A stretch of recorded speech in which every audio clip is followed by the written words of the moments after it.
प्यारे विद्यार्थियों, आप सभी को मेरा नमस्कार। मैं डॉक्टर नेमीचंद कुमावत, सहायक आचार्य हिंदी विषय, राजकीय महाविद्यालय की आपकी इस बीए पार्ट सेकेंड विषय हिंदी साहित्य के प्रथम प्रश्न पत्र की आज की इस ऑनलाइन कक्षा में मैं आप सभी का हार्दिक अभिनंदन और स्वागत करता हूं। प्यारे विद्यार्थियों, पिछली ऑनलाइन कक्षाओं में हमने आपके पाठ्यक्रम पर और अंक योजना पर विस्तार से चर्चा कर ली है और अब पाठ्यक्रम आपको याद हो गया होगा। आपकी जो इस ऑनलाइन कक्षा के जस्ट ही पहले जो ऑनलाइन कक्षा हुई थी, जिसमें मैंने ये बताया था कि आपके परीक्षा में एक 16 अंकों का प्रश्न आता है नायक नायिका भेद से संबंधित, जो अति महत्वपूर्ण प्रश्न हैं। आपकी मुख्य परीक्षा में आपके आएगा। महर्षि दयानंद सरस्वती विश्वविद्यालय के पाठ्यक्रम के अनुसार आपके 16 अंकों का ये प्रश्न निर्धारित किया गया है। तो पिछली ऑनलाइन कक्षा में हमने नायक के जो प्रकार है, नायक नायिका के प्रकार, उनकी पृष्ठभूमि आदि को हमने देखा और नायक के जो धर्म के अनुसार जो 3 भेद किए गए थे, पति, उपपति और वैश्विक पति, वैश्विक नायक, तो इन पर हमने विस्तार से चर्चा कर ली है। और आज हम व्यवहार के आधार पर नायक के जो 4 प्रकार बताए गए हैं काव्यशास्त्र में, हम उस पर चर्चा करने जा रहे हैं। तो देखिए, इस ऑनलाइन कक्षा में मैं पुनः आप सभी का हार्दिक अभिनंदन और स्वागत करता हूं। नायक अपने चरित्र या व्यवहार के आधार पर नायिका से जो प्रेम संबंध प्रदर्शित करता है,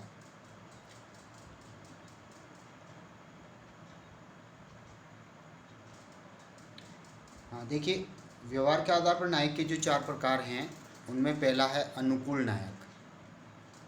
ऐसा नायक जो अपनी स्त्री या नायिका से अति प्रेम करता है तथा पर स्त्री या नायिका से विमुख रहता है, उससे अलग रहता है, कुदृष्टि तक वह उसके ऊपर नहीं डालता, वह अनुकूल नायक कहलाता है। यानी ये नायक विधि विधान से अपनी प्रेमिका से विवाह कर लेता है और केवल उसी से ही प्रेम करता है। आचार्य मतीराम ने अपनी रसराज रचना में अनुकूल नायक का जो लक्षण प्रस्तुत किया है वो देखिए। सदा अपनी नारी सो राखे अति ही प्रीति, यानी जो सदैव ही अपनी स्त्री से अत्यंत प्रेम करता है।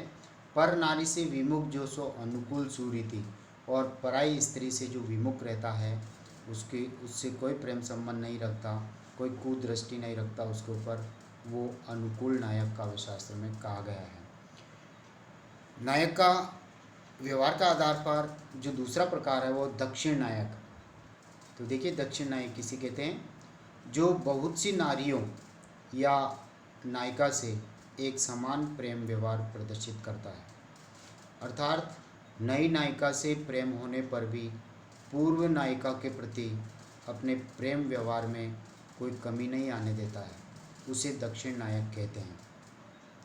आचार्य मतीराम जी द्वारा रचित रसराज कृति में दक्षिण नायक का ये लक्षण प्रस्तुत किया उन्होंने, जो द्रष्टव्य हैं। एक भांति सब तीयन सो, यानी एक भांति यानी एक ही प्रकार से समान व्यवहार, सब तीयन सब स्त्रियों से एक समान वह प्रेम करता है। जाको हो सने, यानी जिसका सने एक समान सभी स्त्रियों से हो, सो दक्षिण मतीराम कही वर्णत है मती के है, और ऐसे को मतीराम कवि दक्षिण नायक कहते हैं। सट नायक देखिए, तीसरा जो प्रकार है व्यवहार के आधार पर, पहला अपना अनुकूल नायक, दूसरा दक्षिण नायक और तीसरे पर हम चल रहे हैं सट नायक। ये प्रेम खुलकर नहीं बल्कि गुप्त रूप से करता है। यानी देखिए, जो स्वयं अपराध करने पर भी नायिका से मधुर मधुर बातें करता है। सट नायक का अन्य नायिका से प्रेम हो जाने पर भी वे अपनी पूर्व प्रेमिका से भयवश या स्वार्थवश श्रृंगारिक छल कपट की चेष्टाएं भी करता है, उसे सट नायक कहते हैं। आचार्य केशवदास जी ने अपनी रसिक प्रिय रचना में इसका उक्त लक्षण प्रस्तुत किया है। देखिए, मुँह मीठी बातें कहें, मुँह मीठी बातें कहे, निपट कपट जिए जानी, यानी मुँह से मीठी मीठी बातें करता है और छल कपट उसके हृदय में विद्यमान रहता है। जाए न डर अपराध को, बार बार नायिका के द्वारा धिक्कारने पर भी उसको कोई अपराध का डर नहीं होता। सट कर ताही बकानी, ऐसे नायक को सट नायक कहा जाता है, अर्थात जिसके हृदय में छल कपट की भावना हो फिर भी नायिका से मधुर श्रृंगारिक बातें करता है, और अपने अपराधों से डरता भी नहीं है। ऐसे व्यवहार वाला नायक सट नायक कहलाता है। चौथा नायक है धृष्ट नायक। पहला अनुकूल नायक, दूसरा धृष्ट नायक, अनुकूल नायक, दक्षिण नायक, शट नायक और चौथा है धृष्ट नायक। ये नायक स्पष्ट रूप से दुराचरण करता है, यानी पराई स्त्रियों से ये प्रेम संबंध रखता है। ऐसा नायक जो नायिका द्वारा हजारों बार धिक्कारे जाने पर भी लज्जित नहीं होता है, अपने अपराधों पर भी निशंक रहता है, इसे कोई शंका नहीं रहती, और स्वयं के दोषों के प्रत्यक्ष होने पर भी, यानी सामने आने पर भी मिथ्या भाषण करता है, झूठी बातें के करके नायिका को ये अपने प्रेम जाल में फंसाता है। उसे धृष्ट नायक यानी धृत नायक की संज्ञा दी गई है। रीतिकालीन रचना भाषा भूषण जसवंत सिंह जी द्वारा लिखी हुई में ऐसे नायक का ये लक्षण दिया गया है। देखिए, आवत लाज ने धृष्ट को किए कोटि धिक्कार, यानी नायिका के द्वारा करोड़ों बार धिक्कारने पर भी जिसको कोई लाज और शर्म नहीं आती है, उस नायक को धृष्ट नायक कहते हैं। आचार्य केशवदास जी ने धृष्ट नायक के प्रच्छन्न और प्रकाश नामक 2 और भेद भी किए हैं। आचार्य देव, मतिराम, पद्माकर आदि के लक्षण प्राय समान ही हैं तथा सभी आचार्यों ने विश्वनाथ जी के साहित्य दर्पण रचना में उल्लिखित भेदों का ही प्राय अनुसरण किया है। निष्कर्षतः रीतिकालीन आचार्यों ने नायक के धर्मानुसार और व्यवहार के अनुसार कुल 7 वेदों के ही लक्षण देकर उन्हें स्वीकारा है।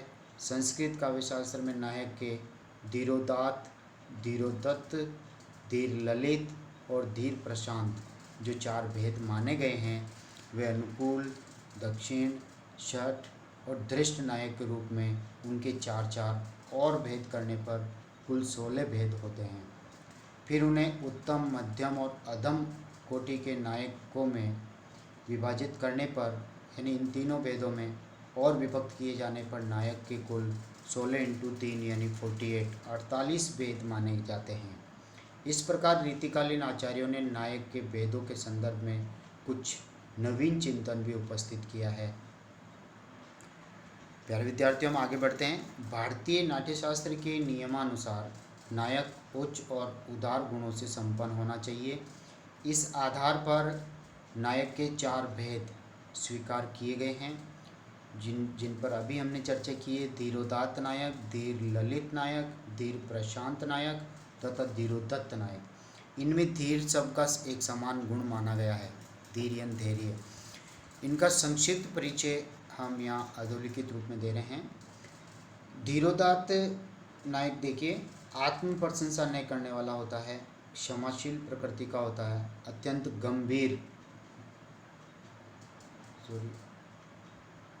गंभीर, हर्ष, शोक आदि से अप्रभावित रहने वाला,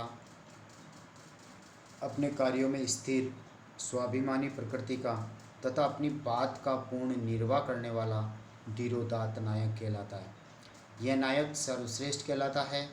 जैसे श्री राम व युधिष्ठिर, रामायण के श्री राम और महाभारत के युधिष्ठिर इसके उत्तम कोटि का उदाहरण है। ये धीरोदात्त प्रकृति के नायक है दोनों। दूसरा जो प्रकार है वो है धीर ललित। ये निश्चिंत, कलाप्रिय, मृदुल स्वभाव का होता है। रत्नावली के वत्सराज और शकुंतला नाटक के दुष्यंत ऐसे ही नायक हैं। ये है भोग विलास व ललित क्रीड़ाओं में लीन रहता है। तीसरा जो प्रकार आता है वो है धीर प्रशांत। इस कोटि का नायक क्षत्रियतर यानी क्षत्रिय से अलग श्रेणी का और सामान्य गुणों से संपन्न होता है। मालती माधव का माधव पात्र इसका सुंदर उदाहरण है, धीर प्रशांत नायक का। चौथा जो प्रकार है वह है धीरोदत्त नायक। ये मायावी प्रकृति का, अहंकारी, उग्र, अभिमान से पूर्ण व आत्मश्लाघी होता है, यानी खुद की प्रशंसा स्वयं करने वाला होता है। इसे अपने बल व वैभव पर अत्यंत घमंड रहता है।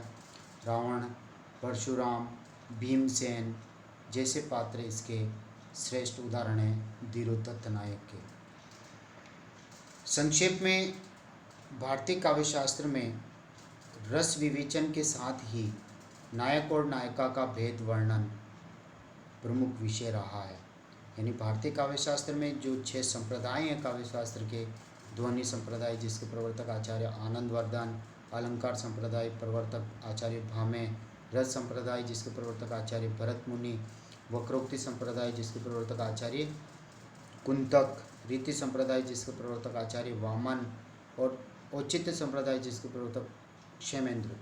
ये प्रमुख काव्यशास्त्रीय संप्रदाय हैं जिनमें रस संप्रदाय के विवेचन में नायक और नायिका का भेद वर्णन प्रमुख विषय रहा है। रीतिकालीन आचार्यों ने भी इसी परंपरा का निर्वाह कर सभी प्रकार के नायकों के लक्षण वे उदाहरण भी रोचक व सरसता के साथ प्रस्तुत किए हैं। तो प्यारे विद्यार्थियों, इन 2 ऑनलाइन कक्षाओं में मैंने नायक के जो प्रमुख प्रकार हैं उन सब पर मैंने आपसे बातें की हैं, उदाहरण सहित मैंने उनके अर्थ बताए, उनके लक्षण दिए हैं, उनके प्रकारों पर विस्तार से आपको पढ़ाया है। आप इस प्रश्न को अच्छा तैयार कर लें। आपकी मुख्य परीक्षा में नायक नायिका के दोनों के एक साथ भेद पूछे जा सकते हैं, या नायक के प्रमुख भेदों पर प्रकाश डालिए, अलग से 16 अंकों का प्रश्न हो सकता है, या फिर नायिका के प्रमुख प्रकारों पर प्रकाश डालें या उनका वर्णन करें, उनके ऊपर भी आपके 16 अंकों का प्रश्न हो सकता है। तो आप इसको अच्छी तरह से तैयार करें। साथ ही ये बड़ी मेहनत से हम नोट्स तैयार कर रहे हैं और इनके PDF नोट्स बना करके आपके व्हाट्सएप ग्रुप में भी हम सेंड कर रहे हैं। आप वहाँ से भी इनको अच्छी तरह से पढ़ सकते हैं। साथ ही वीडियोज बना करके हम महाविद्यालय की YouTube चैनल पर भी हम शेयर कर रहे हैं, अपलोड कर रहे हैं। आप वहाँ से भी इनको अच्छी तरह से सुन करके आप अच्छी तरह से तैयार कर सकते हैं। परीक्षा में अच्छे से अच्छे अंक आप ला सकते हैं। तो YouTube चैनल पर जब आप वीडियोज को देखते हैं तो सर्वप्रथम आप इनको सब्सक्राइब करें, आप इन्हें लाइक करें ताकि हम रिपोर्ट इसकी आगे भेज सकें।